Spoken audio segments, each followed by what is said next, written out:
Fala galera, tudo certo? Passando aqui rapidinho, só para pedir para vocês aí o like e para se inscrever no nosso canal, que isso ajuda muito a produção do nosso conteúdo, beleza?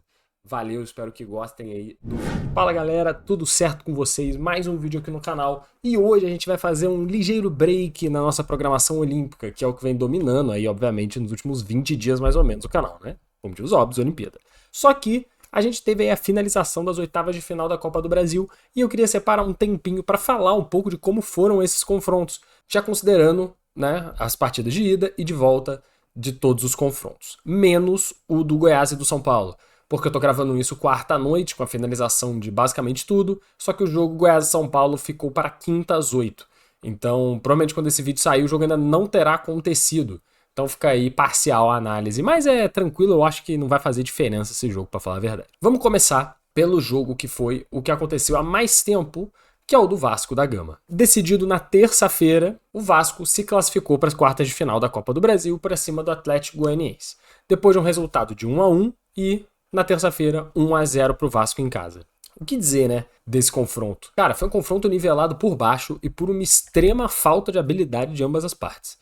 Eu vi, principalmente, o jogo que foi 1-0 pro Vasco. Cara, o jogo foi horrível. O jogo foi horrível.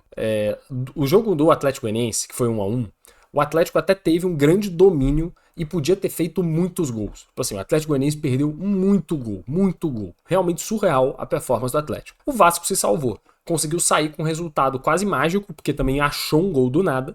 Levou o empate para jogar em casa e decidir. Cara, o jogo no São Januário foi horroroso. Só que dessa vez o Atlético Goianiense não jogava futebol.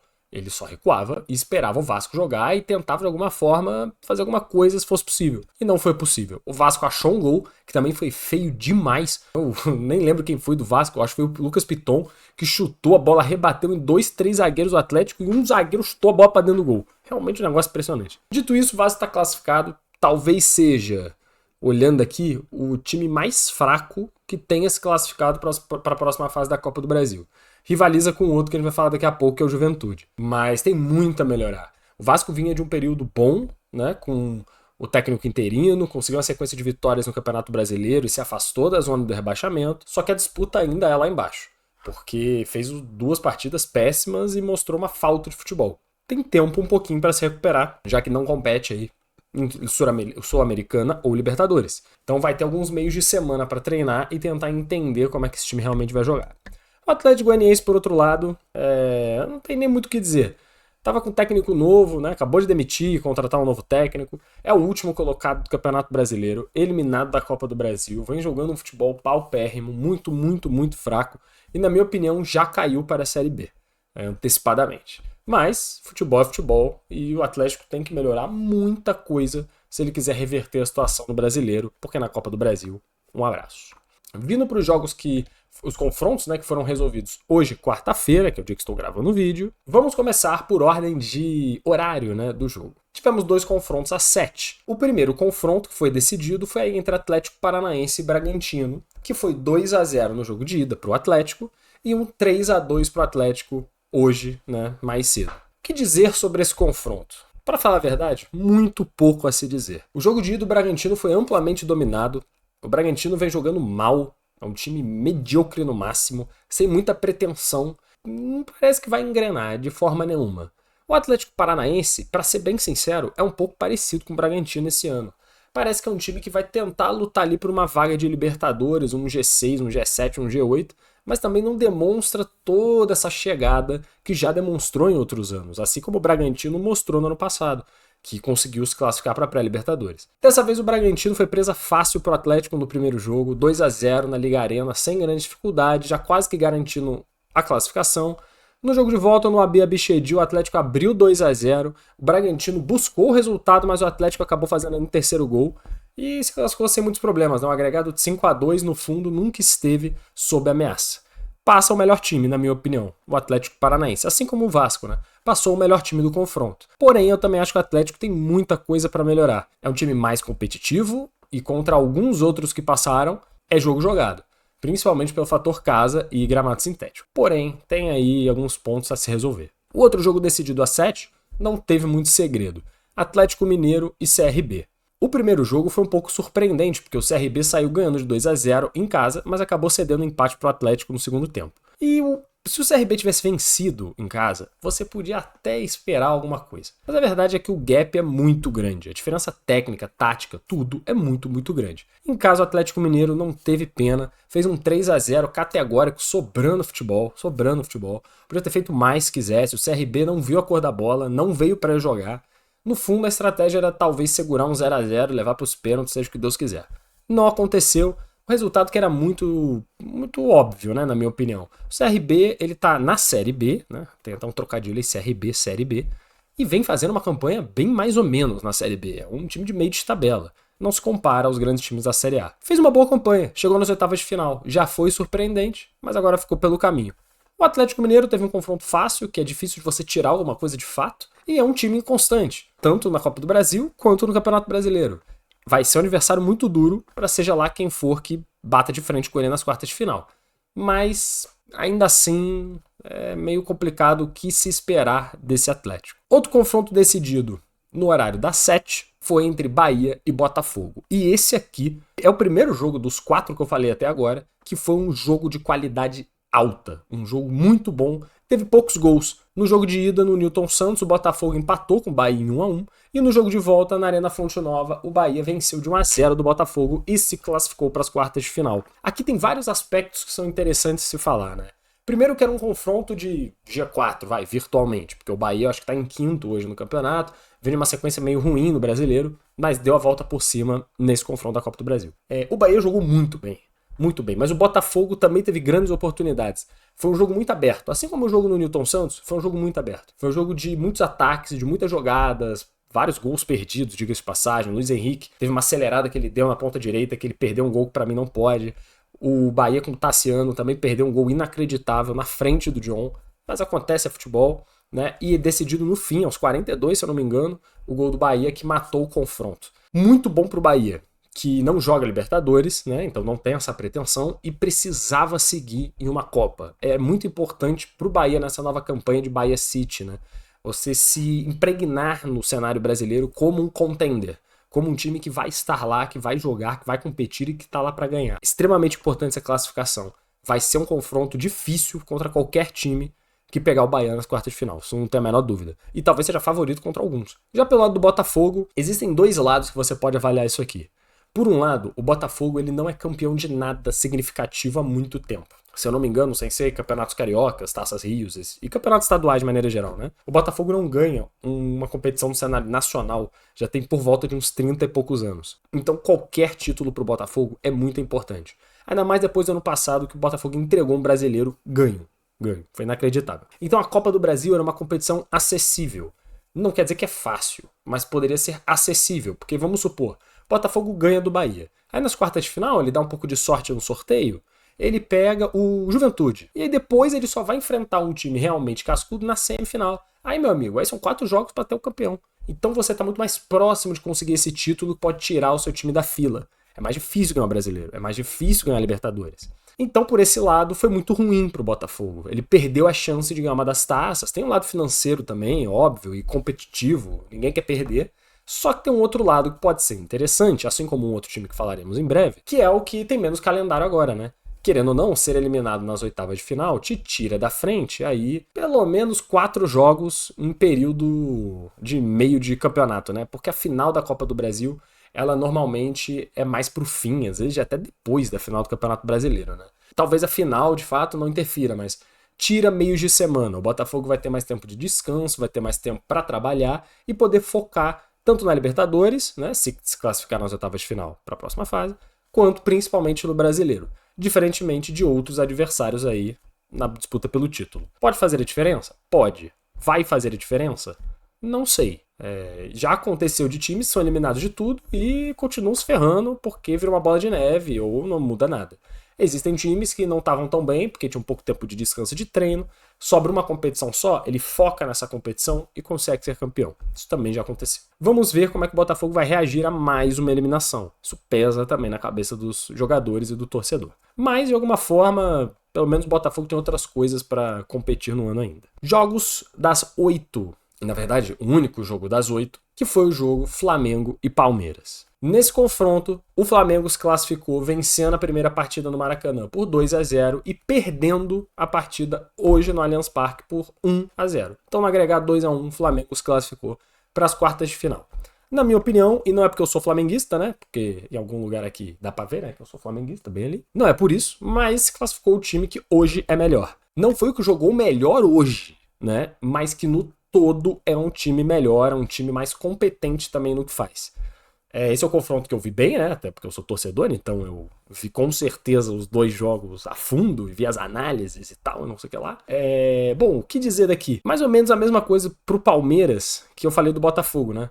Foi eliminado da Copa do Brasil, tem a Libertadores, que o confronto é contra o próprio Botafogo, então daqui a 2 semanas, só um deles vai estar vivo em 2 competições e o outro só vai ter o brasileiro para se focar obrigatoriamente. Então o Palmeiras pode se focar um pouco mais no Campeonato Brasileiro ou na Libertadores. Pro lado do Flamengo, ele segue com todas as competições. Então tem sempre aquela questão do tempo de descanso e da capacidade competitiva da sua equipe. Na minha opinião, eu sou contra você ser eliminado. Ser eliminado ninguém é de propósito, né? Mas eu sou muito contra essa ideia do tá tudo bem ser eliminado porque a gente vai poder focar em outra competição. Eu não concordo. Eu acho que um time, principalmente os times ricos como Flamengo, Botafogo, Atlético Mineiro, Palmeiras, eles têm que buscar ganhar tudo.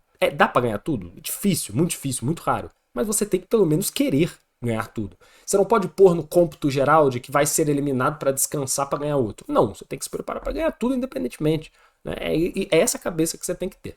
Então essa é a minha opinião. Então por isso o resultado foi bem melhor pro Flamengo, é óbvio, né? Eu odeio ser eliminado de qualquer competição. O jogo em si, foram 2 confrontos muito curiosos, porque na primeira partida no Maracanã teve um domínio completo, absoluto do Flamengo durante todo o jogo. O Palmeiras deu 2 chutes pro gol, que foram quase a esmo, e o Flamengo poderia ter massacrado o Palmeiras no primeiro jogo. Papo de 3, 4, 5-0 sem a menor dificuldade. O Flamengo perdeu muitos gols no Maracanã. E aí no jogo de volta, o que se esperava? Talvez a mesma coisa, ou talvez um jogo mais parelho, porque o Palmeiras jogando em casa, no gramado sintético, com o apoio da torcida, cresceria. E o que aconteceu foi muito curioso, porque o Flamengo entrou em campo com a proposta de apenas segurar o resultado.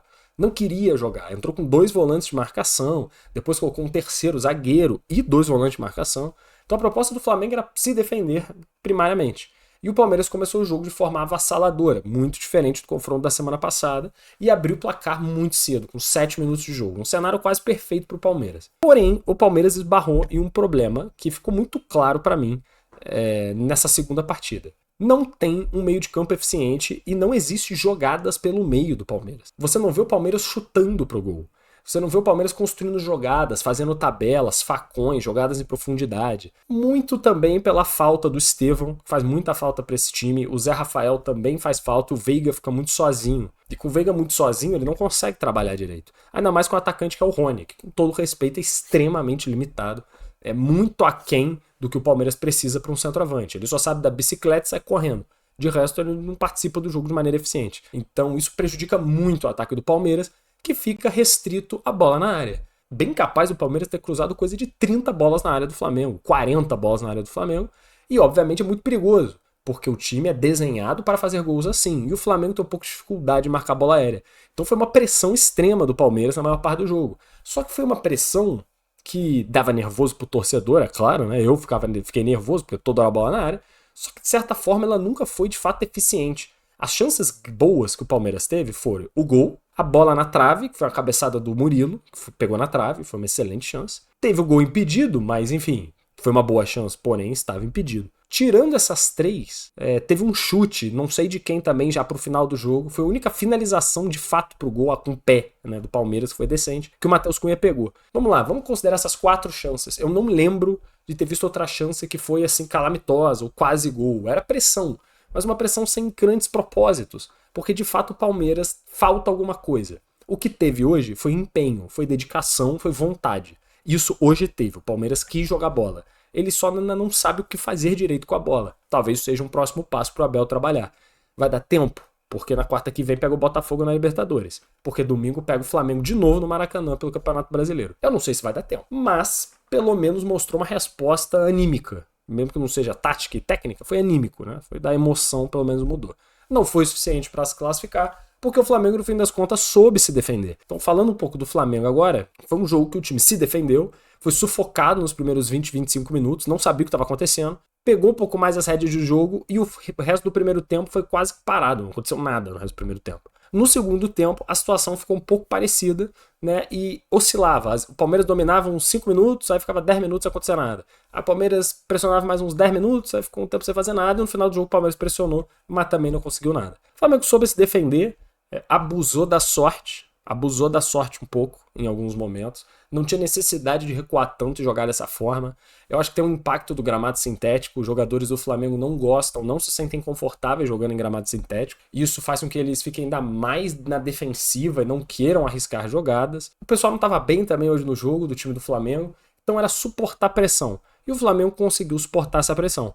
Espero eu, né, até como torcedor, que o time reaja para domingo e volte a jogar futebol. Eu acredito que vai. Porque devem voltar algumas peças do time titular, um De La Cruz, o Cebolinha deve jogar desde o início, e aí o time vai ter mais vazão no Maracanã, que também é sua própria terra, né? Dito isso, se classificou, na minha opinião, que jogou um pouco melhor, considerando os dois confrontos. Flamengo vai ter mais jogos e a chance de ser campeão de mais coisas. Palmeiras foca na Libertadores e no Brasileiro para tentar não ter um ano aí sem títulos relevantes. Seguindo para os jogos das 9h30, nós tivemos dois confrontos bem legais também, mas também nivelados por baixo no quesito de técnica de futebol jogado, né? Primeiro a gente teve o Corinthians e o Grêmio, que empataram em 0x0 na Neoquímica Arena, e hoje, na arena que não é a do Grêmio, né? Porque a arena do Grêmio ainda não está aberta aos jogos, então foi na arena do Curitiba, no nosso querido estádio Couto Pereira, o Grêmio empatou de novo em 0x0 com o Corinthians em um jogo absolutamente trágico. O jogo foi horroroso, muito ruim.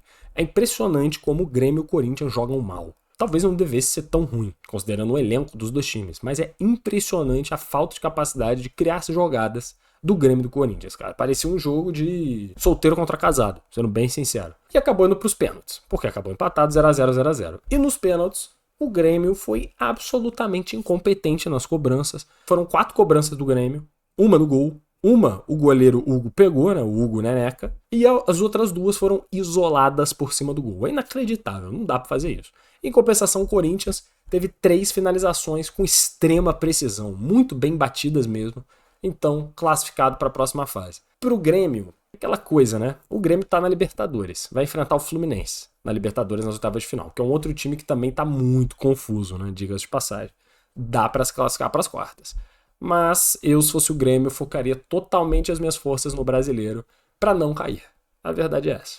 E acabou o ano e vamos pro ano que vem. Já o Corinthians não está na Libertadores, mas assim, é importante a Copa do Brasil? Até é. Só que a chance do Corinthians ter um confronto em que ele seja o underdog, né, é imensa. Ele só seria, talvez, favorito se pegasse um Juventude, ou se pegasse o Vasco, talvez, né? Então é complicado. Meu foco, se fosse o Corinthians, seria também no Campeonato Brasileiro para evitar o rebaixamento. E a Copa do Brasil um bônus até onde for, porque tem que melhorar muita coisa. Muita coisa.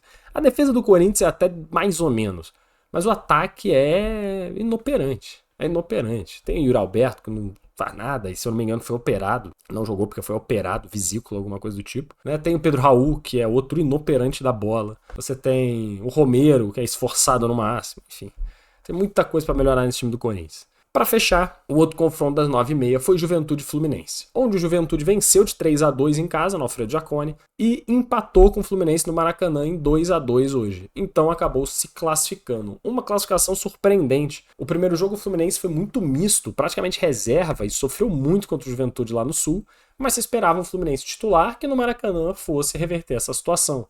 O Juventude não é um time de sacanagem. Ele é um time que está ali em 12º, 11º no Campeonato Brasileiro e tudo indica que não vai cair. Ele está sendo muito bem treinado pelo Jair Ventura e com certeza é um time perigoso. Mas se esperava que o Fluminense desse uma resposta, até por estar vindo numa campanha excelente nos últimos 4, 5 jogos no Campeonato Brasileiro. E não foi isso que a gente viu. A gente viu um Fluminense nervoso, errando muito e jogando muito mal. Muito mal. O resultado é estranho porque, na verdade, o Juventude abriu 2x0 para cima do Fluminense na reta final do jogo. Era 40 e poucos minutos do segundo tempo, estava 2x0 pro Juventude e virtualmente classificado, né? Num agregado de 5x2. O Fluminense buscou 2 gols nos acréscimos, né? Um que foi um gol desviado, então acabou matando o goleiro, mas buscou os gols nos acréscimos e teria que fazer mais um ainda para tentar levar para os pênaltis. Quase conseguiu. Mas deixou muito a desejar E agora tem o seu foco na Libertadores, um confronto duríssimo contra o Grêmio, mas também eu não acho que o Fluminense vai muito longe na Liberta, a verdade é essa. Então o foco seria continuar a luta contra o rebaixamento. Essa história de você pegar uma sequência de 4, 5 jogos e falar, ah não, tamo bem, a gente não vai cair mais. Isso aí é muito complicado. O Vasco passou por isso há pouco tempo e tá voltando a ficar numa situação estranha. O Fluminense tem que se focar no Campeonato Brasileiro, porque senão a situação pode voltar a ficar muito esquisita. Ainda está na zona de rebaixamento. Não tá mais uma situação caótica, como estava, né, um tempo atrás em último disparado, mas ainda é uma situação muito ruim. Então, para mim, o foco tinha que ser no Brasileirão. Já o Juventude conseguiu uma classificação muito importante para o clube, porque talvez seja dos daqui, né, que se classificaram, o que mais precisa do dinheiro também. Você tem vários clubes grandes que classificaram, inclusive muitas SAFs. Então você tem Flamengo, que é um clube que tem uma renda absurda, o Vasco, que é uma SAF, o Atlético Paranaense, que é muito estabilizado financeiramente, o Atlético Mineiro, que é uma pseudo-SAF, o Bahia, que é uma SAF, o Corinthians precisa de muito dinheiro, é verdade, mas tem mais capacidade de ganhar renda, e o Juventude é o menorzinho de todos eles, né? Então é muito importante financeiramente e esportivamente que o Juventude chegue em fases mais agudas da competição. É verdade que ele muito provavelmente vai ser aqui eliminado nas quartas de final. Poucos confrontos dariam para o Juventude uma verdadeira chance de se classificar para uma possível semifinal, mas seria extremamente surpreendente. Para mim, ele já cumpriu seu papel nessa Copa do Brasil indo para as quartas de final. Ninguém colocaria o Juventude nas quartas no início da competição. Então, para mim, esse foi o grande ponto. E mostrou resiliência. O Juventude, eu vi, eu não lembro quem comentou isso, mas o Juventude é um time que, diferentemente de outros clubes menores do Campeonato Brasileiro, ele sabe punir. Então, quando você erra contra o Atlético Goianiense não te pune, ele erra também. Quando você erra contra o Cuiabá não pune, ele erra também. Quando você erra contra o Juventude te pune, ele faz o gol e ele ganha. E ele provou isso já vencendo de grandes clubes nesse ano, né? Fica aí esse adendo ao Juventude, essa parabenização aí pro trabalho do time. Para fechar, o jogo que não aconteceu, que é o do Goiás e São Paulo. Porém, o São Paulo ganhou o jogo de ida no Morumbi por 2-0 e joga hoje, né, no dia que vocês estão vendo esse vídeo, às 8 horas da noite, lá na Serrinha, lá em Goiás, para decidir a classificação. Pode dar Goiás? Até pode, porque vai jogar em casa, sei lá, né? Só que o Goiás também está fazendo uma campanha duvidosa na Série B. O gap de time, financeiro, de estrutura, de tudo, é muito grande para São Paulo, que é para mim, talvez estando aí no top 5 melhores times do Brasil hoje. Então, cara, eu não acredito que o São Paulo vai ter dificuldade nenhuma nesse confronto, dá até para levar meio na maciota, talvez poupar um ou outro jogador e se classificar sem nenhum tipo de problema para as quartas de final, e vai ser um oponente duríssimo para seja lá quem for sorteado contra ele. Lembrando que a gente não tem as chaves das quartas de final, né? Depois do jogo de amanhã de São Paulo, vai ser marcado aí dia do novo sorteio, porque aí sim vão ser sorteadas as 4 quartas de final e os caminhos de cada time até a final. Por que assim a Copa do Brasil? Eu não sei. Só que existem 2 sorteios. Um das oitavas e um outro para as quartas. Espero que vocês tenham gostado do vídeo. É um vídeo mais de um monte de falação, né, sobre os jogos, um pouquinho do nosso futebol nacional, que ficou um período sem ter muita tração aqui no canal, mas que vai voltar, né? Porque as Olimpíadas, infelizmente, estão acabando já no domingo. Então a gente tem mais alguns conteúdos programados aí das Olimpíadas e depois a gente volta com força total para Libertadores, Campeonato Brasileiro, Copa do Brasil e alguns outros conteúdos interessantes que também vão começar a partir de semana que vem, 15 dias, no nosso canal. Obrigado a todos pelos views, espero que vocês tenham gostado, né? Espalhem aí que o canal segue crescendo, eu fico muito feliz aí com o nosso conteúdo e com o nosso público. Beleza? Um forte abraço e até o próximo vídeo.